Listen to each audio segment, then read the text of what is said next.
آج عدالت کو یہ بتایا گیا کہ کسی بھی فوجی اہلکار کا کوئی ٹرائل نہیں ہوا 9 مئی کے حوالے سے.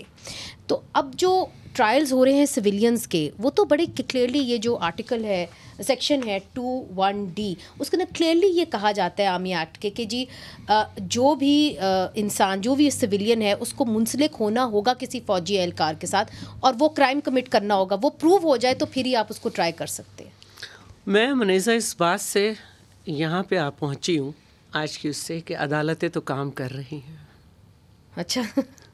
اور الحمدللہ بینچ آئینی میں یہ سوال اٹھ رہے ہیں. تو میں سمجھتی ہوں کہ اگر عدالتیں کام کر رہی ہیں اور ان پہ پریشر نہیں ہے اور وہ یہ سوالات اٹھا رہی ہیں، تو وہ دور نہیں ہے کہ تیری خطا ہے، تو نے 3 اٹی پہ کھڑے ہو کے جی اے بھٹو کا نعرہ لگایا، اس کو 8 کوڑے.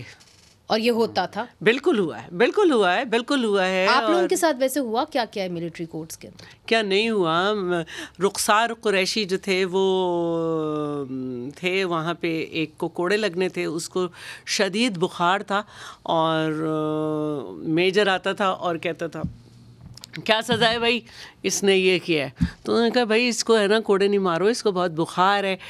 تو اس کو ایبیوزنگ لینگویج میں کہا، ماں کا اور بہن کا حوالہ دے کے کہ یہ تیرا کیا لگتا ہے.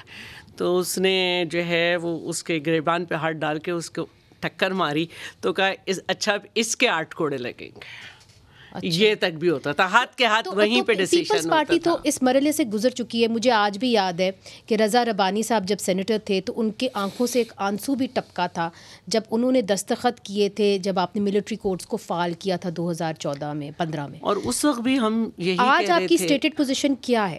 دیکھیں ہم آج بھی یہ کہتے ہیں اور کہتے رہیں گے، اور اس وقت بھی ہم نے کہا تھا کہ جب یہ ملٹری کورٹ اگر بنانا ہی ہے اور آپ نے اس میں کیسز چلانے ہیں، تو جب کیسز چلیں تو اس وقت ایک ہائی کورٹ کا جج بیٹھنا چاہیے ساتھ میں. اور اس کے ساتھ ساتھ یہ بات بھی کی گئی تھی کہ یہ جو ہائی کورٹ میں ہی چلا لیں کیس، تو ظاہر ہے کچھ تو کرتے نا، کہیں سے تو ہم انٹرفیئر کرتے ہیں. تو ہم نے یہ ساری انٹروینشنز ڈالنے کی کوشش کی تھی، اور یہ بھی کہا تھا کہ 24 آورس میں جو ہے وہ آپ کو ڈکلیئر کرنا ہے کہ کس کے پاس ہے شخص. تو ہمارا ساتھ کسی نے نہیں دیا تھا. سب سے زیادہ MQM اس وقت رویا کرتی تھی کہ ہمارے اتنے لوگ مسنگ، ہمارے اتنے لوگ ہیں، ہمارے اتنے لوگ ہیں، لیکن کیونکہ وہ ہر فیڈرل گورنمنٹ کے ساتھ ہوتے تو انہوں نے بھی ہمارا ساتھ نہیں دیا تھا. تو پھر یہی ہے کہ ہم آج بھی بہت کچھ کہہ رہے ہیں، اگر لوگ سن لیں.